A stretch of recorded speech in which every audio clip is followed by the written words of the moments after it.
Hello everyone, Mahindra's के speech test discussion में आप सभी का स्वागत है। और आज हम लोग ST49 जो आपकी स्टेट की एसटी है उसमें मैथ्स के क्वेश्चंस का डिस्कशन करने वाले हैं। उनके प्रॉपर आंसर्स क्या थे और उनको सॉल्व करने की शॉर्टेस्ट या फिर बेस्ट अप्रोच क्या है। तो 21 नंबर क्वेश्चन से स्टार्ट करते हैं। सबसे पहला क्वेश्चन हमारे पास एलसीएम और एचसीएफ का था कि ये 5/6, 1/2 और 3/4, इसका हमें एलसीएम यानी कि लासा बताना था। ठीक है, तो सभी को फ्रैक्शन की प्रॉपर फॉर्म में लिख लेते हैं। 5/6, 1/2 और 3/4। हमें पता है कि जब किसी भी फ्रैक्शन यानी कि किसी भी भिन्न का लासा अगर हमें निकालना है तो मेथड क्या होता है भाई, वहां पर हम लगाते हैं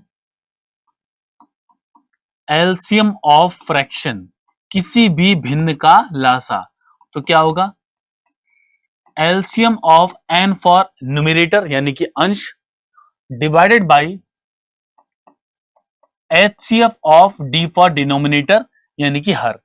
तो अंश का तो लासा लिया जाता है और हर का मासा लिया जाता है, मतलब ऊपर वाले जो नंबर है इनका तो लासा लिया जाएगा। ठीक है, तो हमें एलसीएम कैलकुलेट करना है।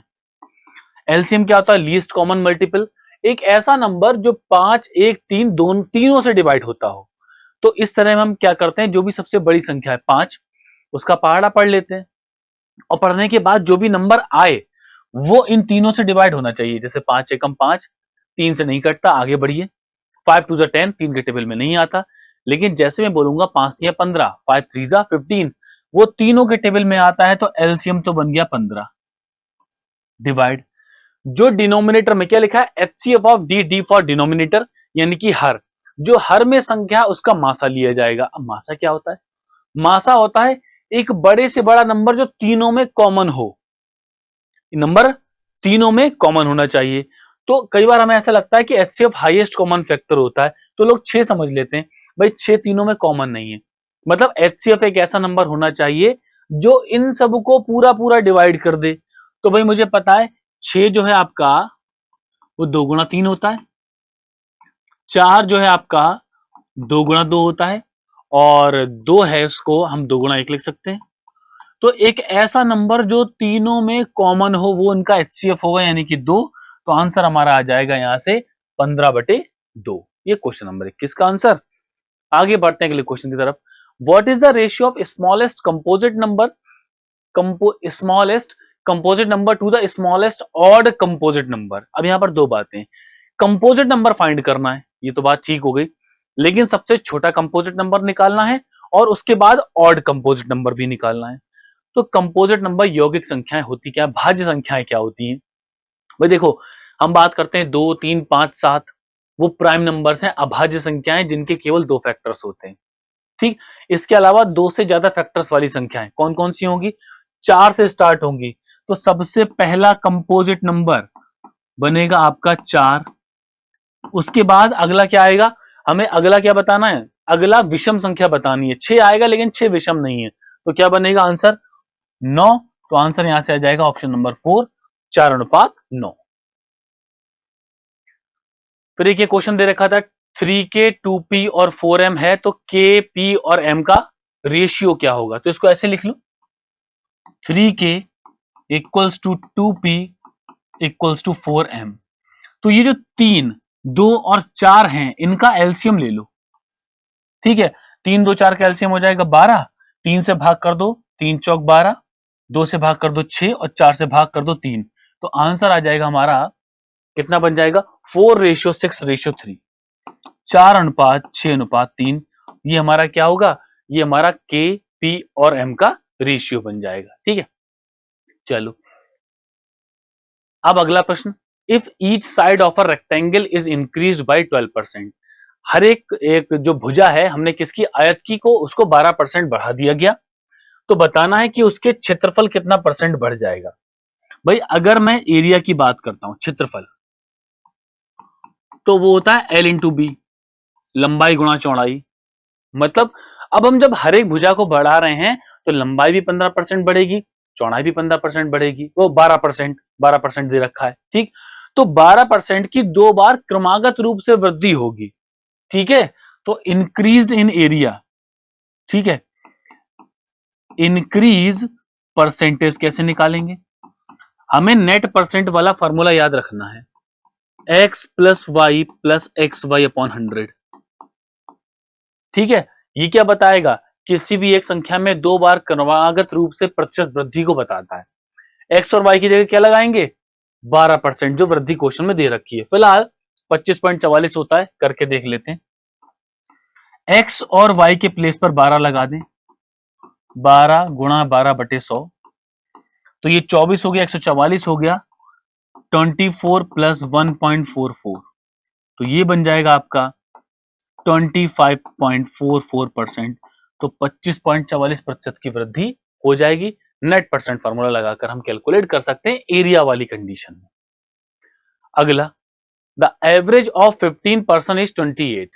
ठीक है, 15 व्यक्तियों की औसत आयु 28 वर्ष है। 2 व्यक्ति उसमें और आ गए, तो औसत 2 बढ़ गया, 28 से मतलब 30 हो गया। जो 2 नए व्यक्ति आते हैं उनकी आयु का अंतर दे रखा है, तो नए व्यक्ति में से छोटे वाले व्यक्ति की आयु क्या होगी बताना है। चलो ठीक है, देखते हैं। सम ऑफ एज ऑफ 15 पर्सन। भाई शुरुआत में जो 15 व्यक्ति हैं उनका औसत 28 दे रखा है आयु का, तो उनकी आयु का योग कितना होगा?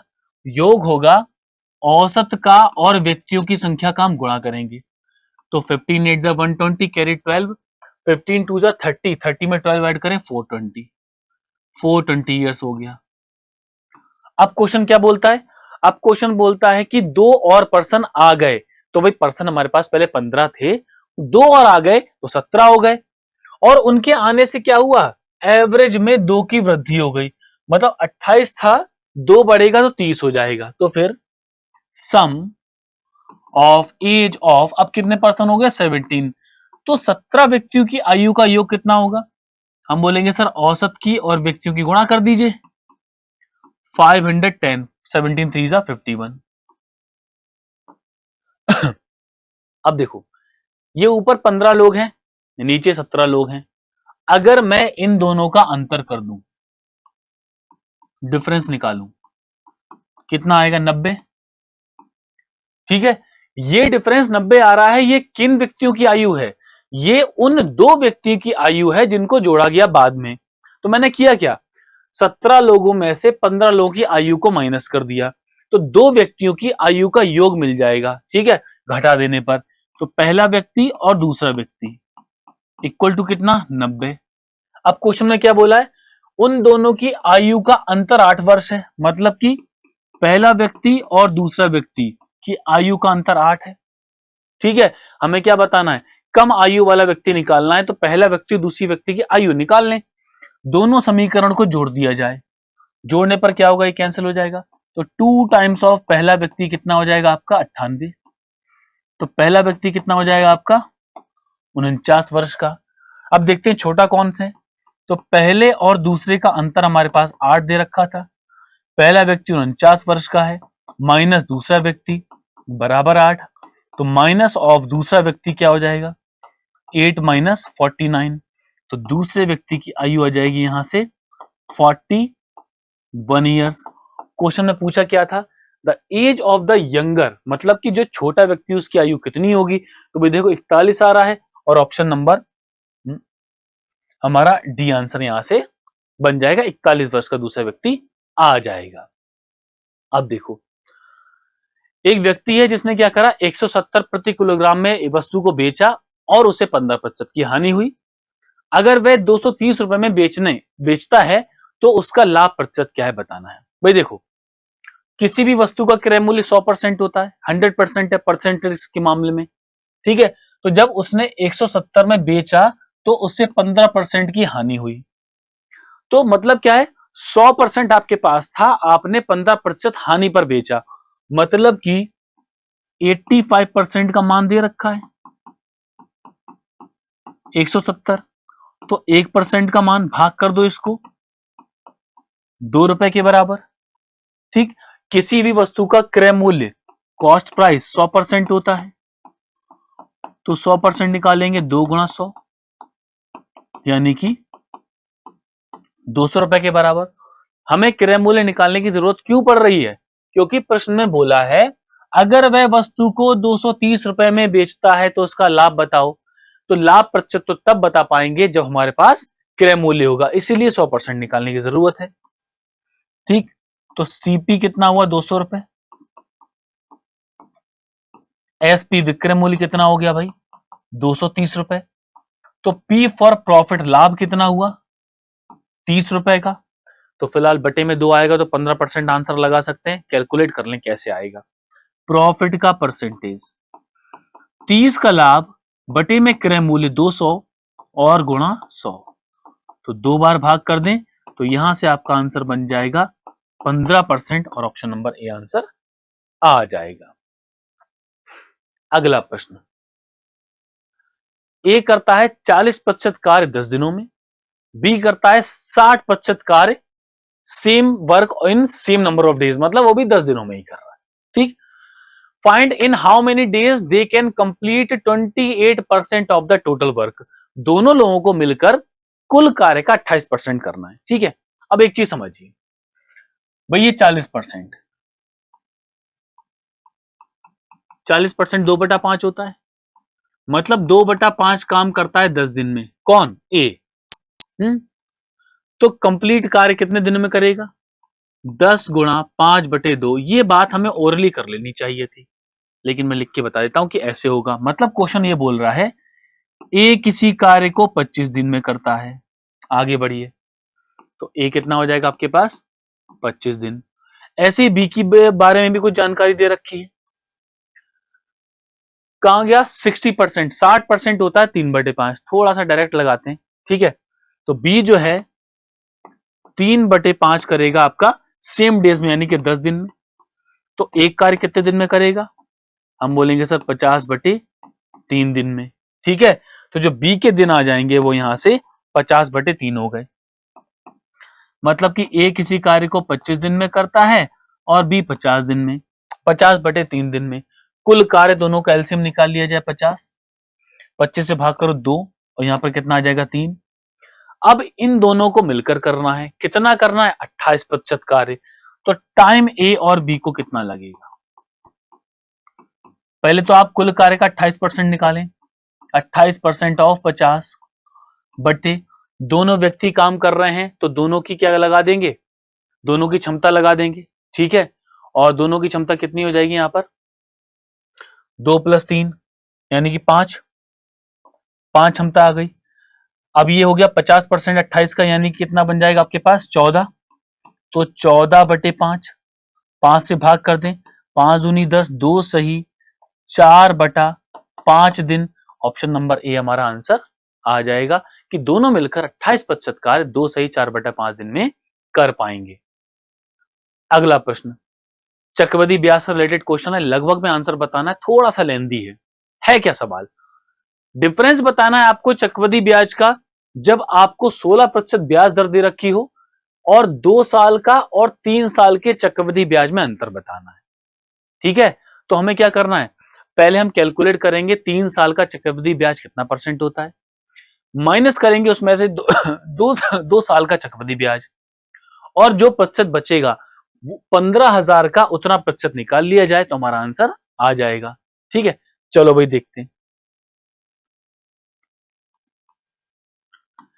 कंपाउंड इंटरेस्ट 2 ईयर्स, 2 वर्ष का कितना होगा, वही पुरानी कहानी, क्या करेंगे नेट परसेंट लगाएंगे, क्या होता है x + y + xy divided by 100, x और y के प्लेस पर हमें रेट लगाना है। ठीक है, तो जब पहली बार लगाएंगे तो आपको 2 साल का चक्रवृद्धि ब्याज मिल जाएगा, मतलब कि x + y + x multiplied by y/100। ठीक, तो 16 और 16 कितना हो जाएगा 32 और 256, 2.56, मतलब कि एक तरफ आपका 32% और दूसरा आपका 2.56%, तो कितना हो गया बच्चों 34.56%। ठीक है, या फिर इसको ऐसा लिख लें 32 + 2.56। ठीक है, अभी परसेंटेज में ऐसे ही रहने दो। अब हमें चाहिए 3 साल का चक्रवृद्धि ब्याज। ठीक है, 3 साल का कैसे निकलेगा, तो पहले तो 2 साल का लें, इसको मानेंगे x, और फिर मानेंगे हम लोग क्या करेंगे दूसरा y ले लेंगे। ठीक है, तो चलो इसको जोड़ के लिख लेते हैं, तो ये बन गया आपका 34.56%। ठीक, हमें चाहिए कंपाउंड इंटरेस्ट 3 वर्ष का, तो ये जो है आपका 34.56, इसको तो हम लेंगे x, और y क्या लेंगे, y जो हमें रेट दे रखा है प्रश्न में, यानी कि 16%। ठीक, चलो भाई, तो क्या करते हैं, लगाते हैं इसको, x plus y plus x multiplied by y, 34.56 गुणा 16/100, ये आएगा।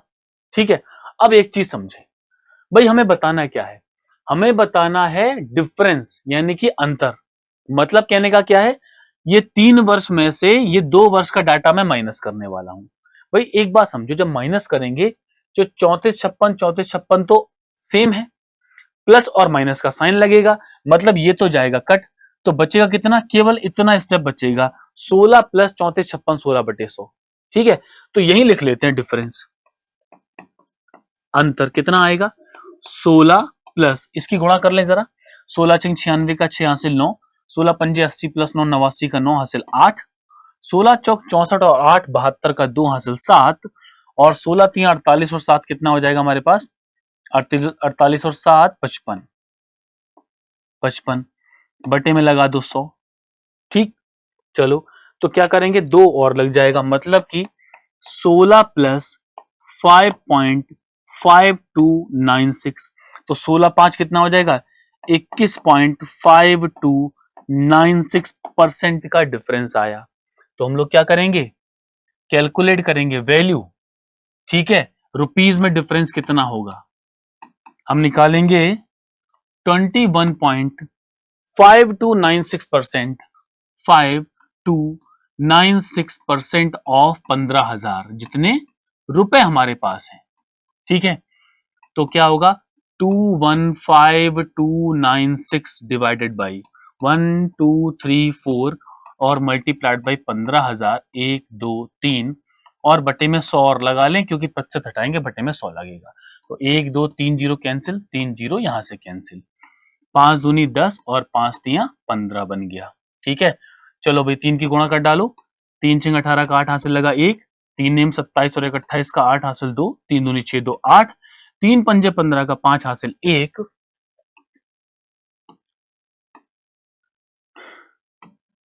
3 पंजे 15 हासिल 1, 3 निकम 3 और 1 4, और 3 दूनी कितना हो जाएगा 6, और बटे में 2 और गुणा में 100।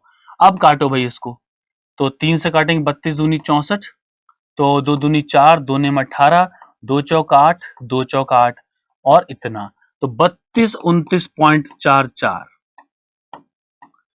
ये हमारा आएगा। और लगभग में बताना है तो भाई किसके आसपास बन रहा है, 3200 के आसपास बन रहा है, तो लगभग लगभग हमारा 3200 इसका आंसर बनेगा, और ऑप्शन नंबर सी आएगा। ठीक, फिलहाल जो सबसे आसान तरीका था, शॉर्टेस्ट वे, वो इतना टिपिकल है, एग्जैक्टली काफी लेंथी हो जाएगा, फिलहाल इसको लेकर चलेंगे तो लगभग में आंसर हमें मिल जाएगा।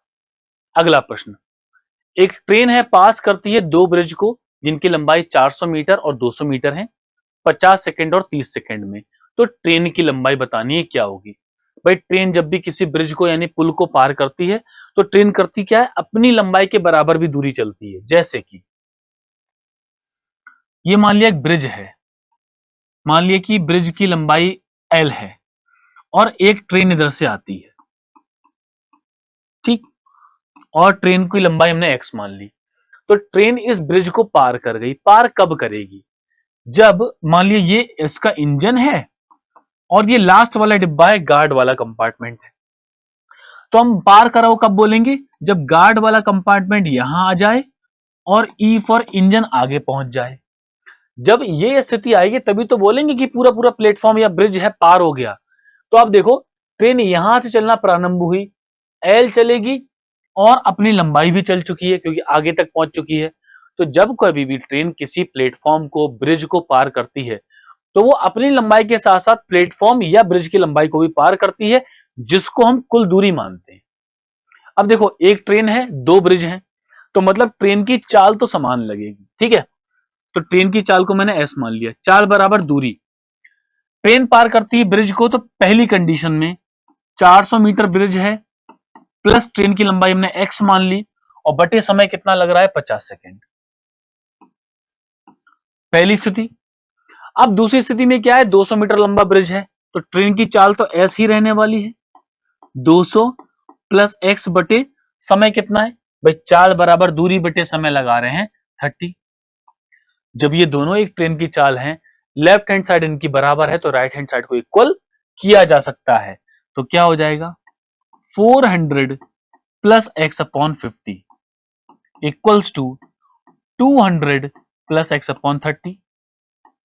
ठीक, जीरो कैंसिल, मल्टीप्लाई कर दो, 1200 प्लस 3x बराबर 1000 प्लस 5x। तो ये उधर को अंतर कर जाएगा और ये इधर अंतर कर जाएगा, यानी कि 2x बराबर कितना आ जाएगा 200, तो x बराबर कितना आ जाएगा 100, और ये हमारा ऑप्शन नंबर सी आंसर इसका आ जाएगा कि भाई 100 मीटर की जो है ट्रेन है जो इतने इतने ब्रिज को ऐसे समय में पार करती है। अगला प्रश्न, the average height of 5 boys is 175 centimetre. 5 लड़कों की औसत ऊंचाई 175 सेंटीमीटर है। एक लड़का और आ गया, मतलब 5 से अब लोग 6 हो गए, छठा दे भी रखा है, तो समूह के सभी लड़कों की औसत ऊंचाई अब 1 सेंटीमीटर बढ़ गई। छठे व्यक्ति की लंबाई क्या है भाई, एक चीज देखो, सभी लड़कों की औसत ऊंचाई 1 सेंटीमीटर बढ़ गई, 1 सेंटीमीटर बढ़ने का मतलब क्या है, और औसत बढ़ रहा है। तो भाई देखो, 1 से लेके 6 तक लोग हैं, अगर औसत 1 बढ़ रहा है, इसका मतलब 1 से लेके 6 तक सबको एक एक एक्स्ट्रा मिलेगा। ठीक है, सबको एक एक एक्स्ट्रा मिलेगा, तो 1 से लेके 6 तक कुल कितना बढ़ जाएगा, 6 सेंटीमीटर बढ़ेगा। बस यहीं से हमारा आंसर आ जाएगा। भाई क्या होगा, पूछा क्या है, 6%। ठीक, हाइट ऑफ 6th पर्सन, छठे व्यक्ति की ऊंचाई। पहले कितना था, पहले था 175, 175 से टोटल कुल कितना बढ़ा 6 सेंटीमीटर, तो उसमें क्या करो 6 जोड़ दो, तो ये आ जाएगा आपका 181 centimetre. Option number B answer बन जाएगा। बढ़ेगा औसत के हिसाब से तो जोड़ दिया जाएगा, जितने पहले वाले व्यक्तियों में से, घटेगा तो माइनस किया जाता है। ठीक, तो यहां तक जो हमारे प्रश्न हैं ये ST 49 के डिस्कशन पर थे। Thank you everyone.